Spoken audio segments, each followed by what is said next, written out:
This meeting that I think is really interesting, and also for giving me this opportunity to talk about my work.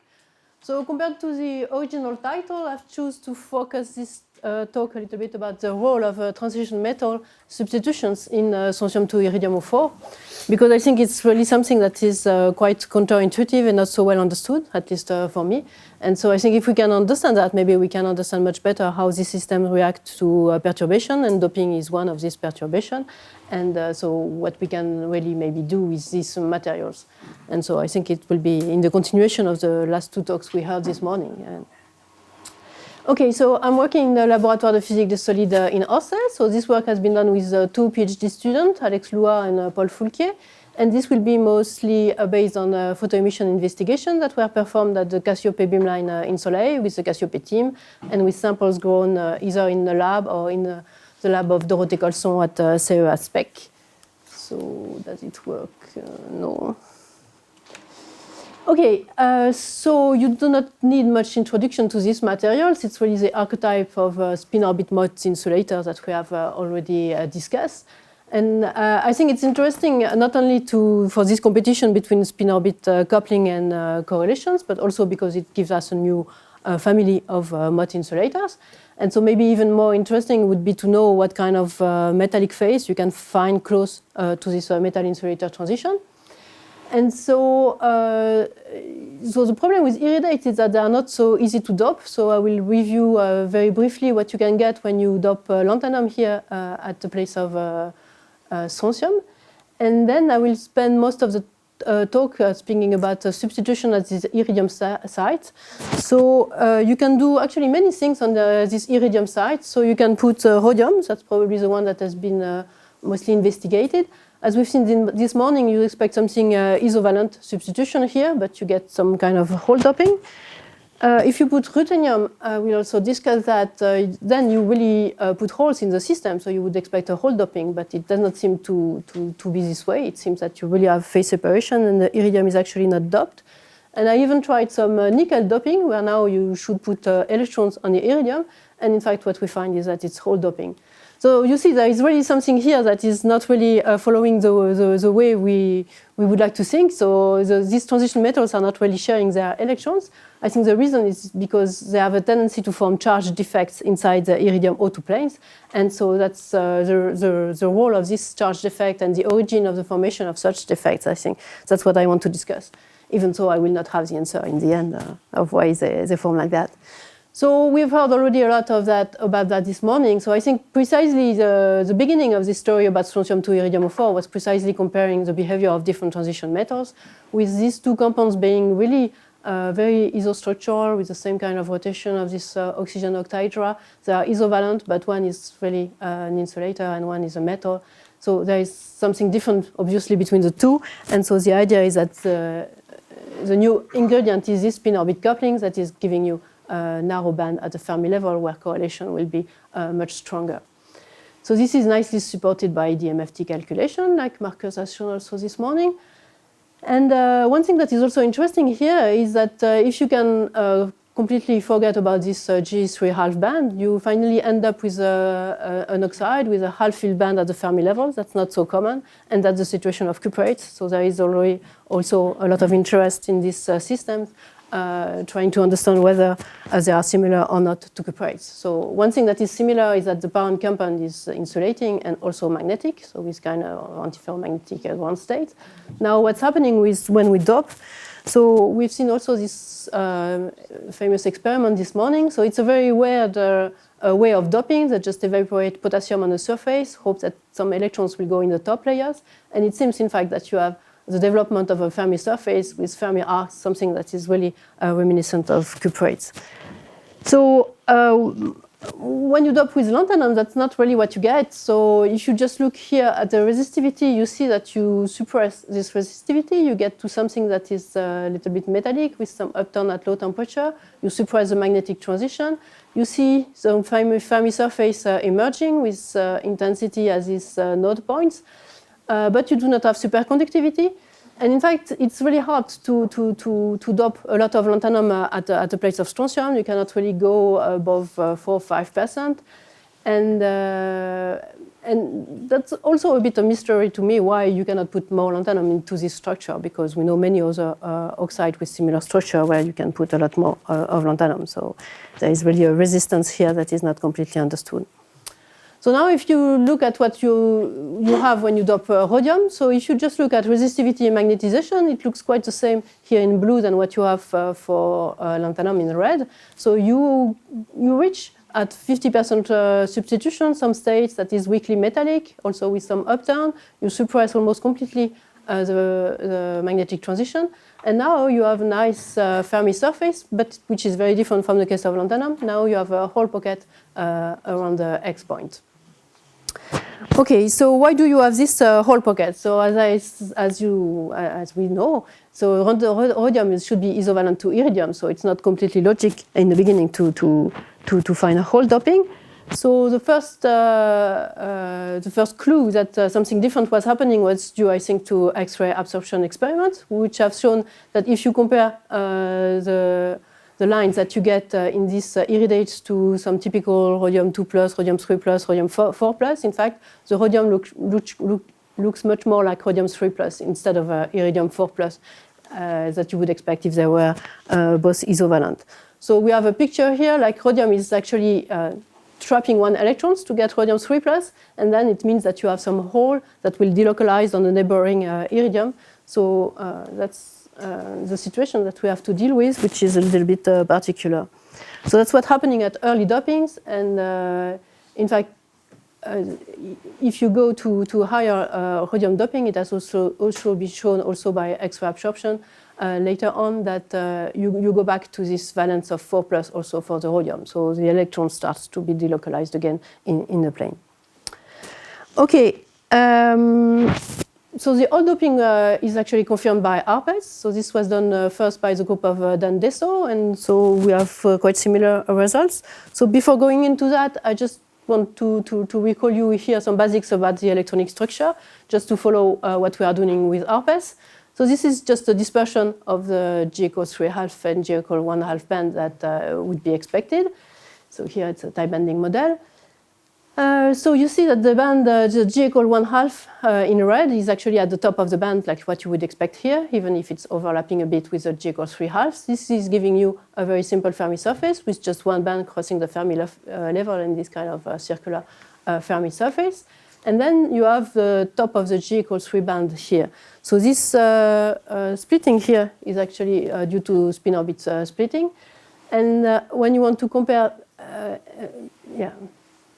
this with ARPES, so you can, if you look at the gamma X direction, for example, like here, so you can see the gamma band here. So that's the band that you see here very well. So it's about minus 0.4 eV. That's a peak that you get in this at the gamma direction. And if you look at the X point, where the G equals 1½ is closest from the Fermi level, well, you see that the gap has opened, so it's not crossing the Fermi level anymore. So that's the insulating state that we expect.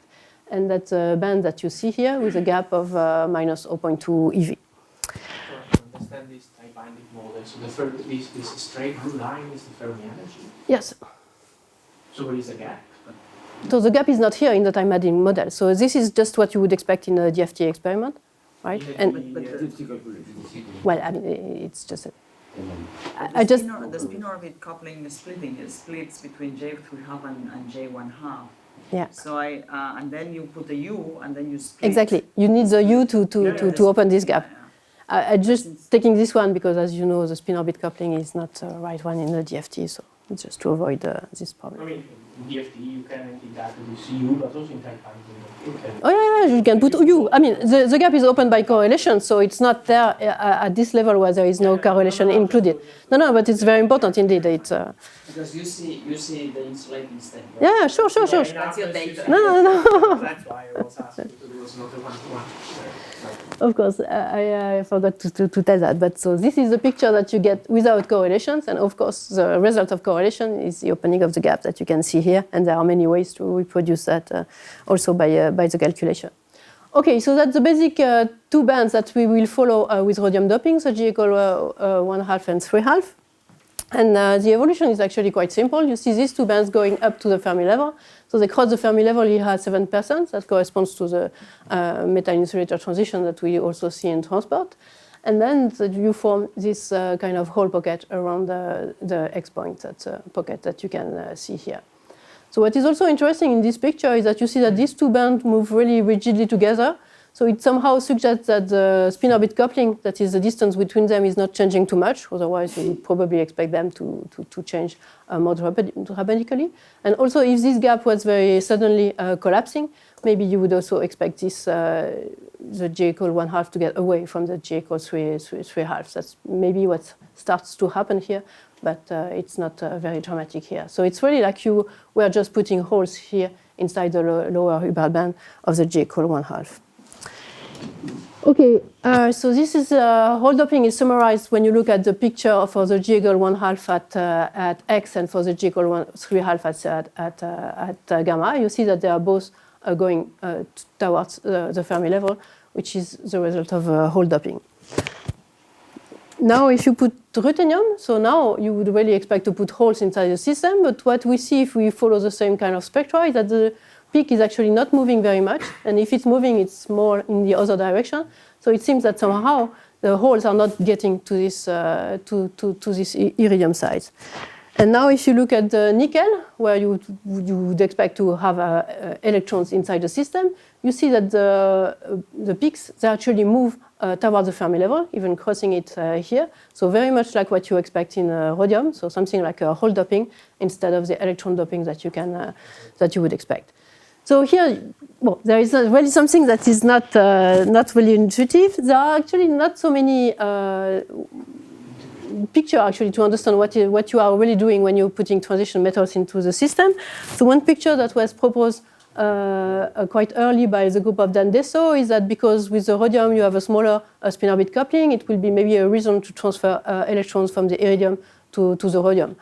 So you see that this would not really expect the other cases here, because for the ruthenium you have no electrons here, so it would be even easy, and similar spin-orbit coupling, it would be even easier to transfer holes, but it's not happening.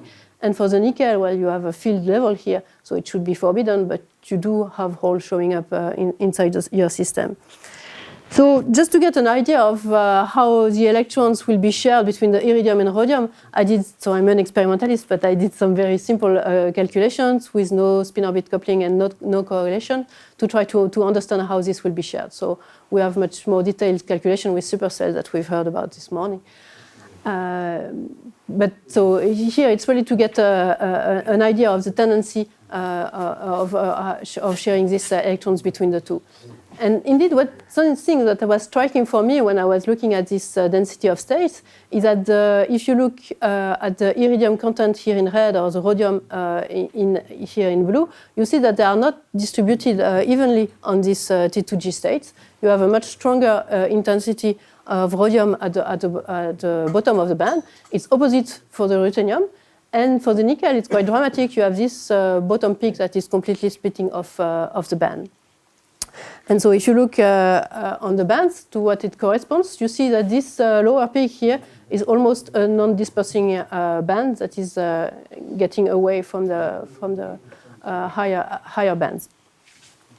So the origin of this non-dispersing band here, it's actually quite simple to understand if you go back to the case of strontium-2 iridium-4. So this gamma X direction is this direction here, so that you have a good banding for the DXZ, for example, through this oxygen in between, in one direction, but in the opposite direction, you have nothing to bond. So you have something that is a good dispersion for this DXZ here in red, and for the DYZ, on the contrary, in the same direction, you have something that is non-dispersing.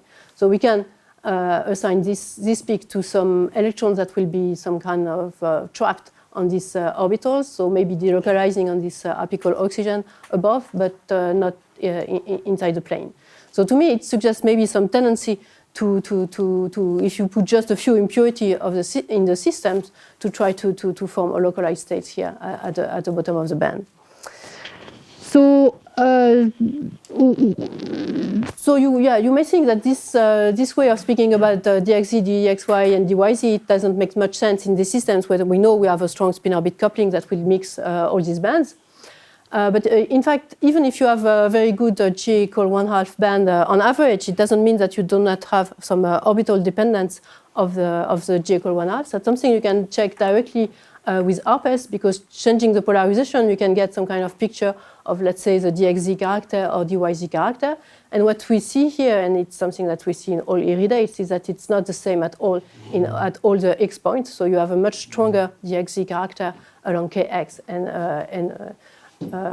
a much stronger DYZ character along Ky. So even with a G equal 1/2 model, you do keep some orbital dependence. So maybe it still makes sense to try to understand how electrons propagate in the systems, thinking about these DXZ, DYZ orbitals. Okay, so then the question we have here is, of course, why this happens, why we have more states at the bottom of the bands from one transition metal than the other. So for me, the question is a little bit how you will align in these systems iridium levels and the transition metal levels. So maybe we can start from the oxygen in between iridium and transition metals. So here you only have one possible state. And even if you just consider the hybridization between the transition metal and the oxygen, you can expect a much larger hybridization for the iridium than the rhodium. And maybe that's another a way to understand that electrons could be transferred to rhodium, and that finally you find the levels of rhodium a little bit lower than the iridium. Of course, that can be also many other parameters. But just trying to see what could be the impact of this hybridization, I've tried to estimate this splitting by looking at the pure compounds. And so just the distance between the DXZ, DYZ in the conduction band and in the oxygen valence band. And you see that indeed it's smaller for the rhodium. Then for the ruthenium, it's again larger than for the iridium, because here you have a different charge state. So with the same kind of picture, you would get, probably you could imagine the other type of transfer from ruthenium to iridium. But this is forbidden because you have this mode gap on the iridium, and you cannot add another electron. So maybe that's why the ruthenium is not transferring, electrons to the iridium. And for the case of nickel, well, the hybridization is even smaller. And now even the EG states are appearing at the Fermi level. So you could maybe transfer electrons to these states. Okay, so for me, it gives maybe a qualitative trend on how to explain, to understand what's happening when you put transition metals in this system. And we can go back to the data and see if it's really in agreement. So for the ruthenium case, I've shown this peak that seems not to move very much when you are adding ruthenium inside the systems. At the same time, we know that there is a metal insulator transition. Actually, at 45%, we see this very nice Fermi surface. So what's really happening in this case is that you have some kind of phase separation. I don't know if it's very clear here, but you really see two sets of bands. One band that is insulating, that is the usual G equal 1/2 band that we see in the insulating system. So that's a peak at X that you see here. It's smaller than in the undoped system, but it's still quite clear. And at the same time, you see some peak reaching for the Fermi level that are tracing this new Fermi surface. So it's a little bit tempting to assign this insulating band to iridium and these new bands to the ruthenium. And that's a little bit what you would expect when you, if you forbid the transfer of electrons between ruthenium and iridium, and have a picture of really a phase separation between some domains. And when the domains containing a lot of rutheniums are large enough to draw some metallic paths, that's when you start to have some metallic state showing up at the Fermi level. And this picture was also proposed some time ago for related materials based on also on magnetic measurements. Okay, and so in this picture, so the Fermi surface we see here is much more for the ruthenium, should be understood from the ruthenium side, maybe you doubt a little bit with iridium. And indeed, if you compare the Fermi surface we have for ruthenium, rhodium, or nickel, you see that they are quite different. So it's more squarish here, more circular in the case of rhodium and nickel. So for rhodium and nickel, you have the most intensity along gamma X. So here it's along gamma m, and you have even a new pocket that is appearing around this gamma point, also quite squarish. And this is really reminiscent of what this famous Fermi surface in the pure strontium-2 rubidium-04, with these two squarish pockets, except for this large circular pocket, which comes from the XY, which would be below the Fermi level in the case with the structure of the iridium. So, so what we see here, you can understand it as so this circular part of Fermi surface is formed by what we usually call the J equal 1/2, and in this case of ruthenium, then you have what we call the J equal 3/2 band that is actually crossing the Fermi level to give you this new extra pocket. If you try to be more quantitative, you see that the contour that we have here, they almost match with the one of the ruthenium. So the reduced splitting here also goes in the way that we do not have much spin-orbit coupling, and that we are really on the ruthenium side. And from the size of the Fermi surface in the other cases, we have almost 1 hole per rhodium and 2 holes per nickel that are added inside the system. So it's almost over. I just want to finish with this, which is actually interesting, is that... You have a couple of more minutes. Okay. Okay. So now, if you look, if you try to understand what kind of metals you form with these different substitution, one thing that is actually very different in the three cases is the shape of the peak at the X point here. So in the case of the ruthenium, you get what you would expect for a metal, so a peak that is really clearly crossing the Fermi level. But for the ruthenium and the nickel, you get a peak that is always a bit far, is not really crossing the Fermi level. So with some kind of what we call a pseudo gap here, 40 millieV, 50 millieV. And so this is really a feature that we always see, for example, in the rhodium doping. So this we have studied in quite a lot of details. If you look at all the doping, as soon as you get states appearing near the Fermi level, you see a peak that is actually approaching the Fermi level, but never really crossing it. It's staying away, like with this 40, 50 millieV pseudo gap. And so, this pseudo gap is really everywhere on the Fermi surface. So I think it's really different from what is discussed, for example, when you have a K-dependent pseudo gap, like maybe in the lanthanum case or in the case of cuprates. It's really something that is typical from the metal. It's something that is tempting to associate with the disorder that you introduce with the rhodium doping, because it's really a strong disorder directly in the iridium of 2 planes. But we've seen that in the case of ruthenium, actually you also have a lot of disorder, and then you do not have this pseudo gap. So there is really something particular, I think, in this iridium case, where you have an interplay between the strong correlation on the iridium that is really playing a role when you want to move electrons from rhodium to iridium or between the iridium. And in fact, if you create holes inside this lower Hubbard band, you will start to destabilize this mode gap. But at the same time, if you do that, then you will change also the relative position of the energy levels for rhodium and iridium, and maybe the transfer of electrons will not be the same anymore. So there is really quite a subtle situation here that should be understood. And indeed, what we know is that there is a point when you put more and more rhodium, where you start to instead of having something that is getting more and more metallic, it gets more insulating again. That's about the same point where you stop transferring 1 hole per rhodium to your Fermi surface. That's a saturation that you see here, that we can see both in ARPES and that is also seen by X-ray absorption. And that's also the moment where the distance between the holes that you can estimate from the number of holes you have in the system is getting smaller than the mean free path of the systems that you can estimate from the width of the ARPES spectra.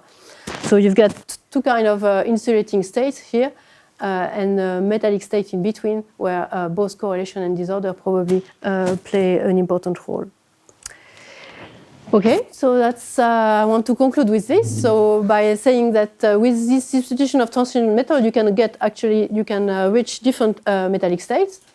One that is quite interesting in the case of rhodium and nickel, with this pseudo gap that is probably due to this interplay of correlation and disorder. And also this raises the question of why we have these charge defects that are forming on these substituted transition metals, and that's something that is probably also important to understand other ways of doping or native defects that you might have in these systems, like oxygen vacancy and so on, that can affect the way that you will get to the metallic states in these iridates. And so I thank you for your attention, and I'm ready to answer questions. Yes.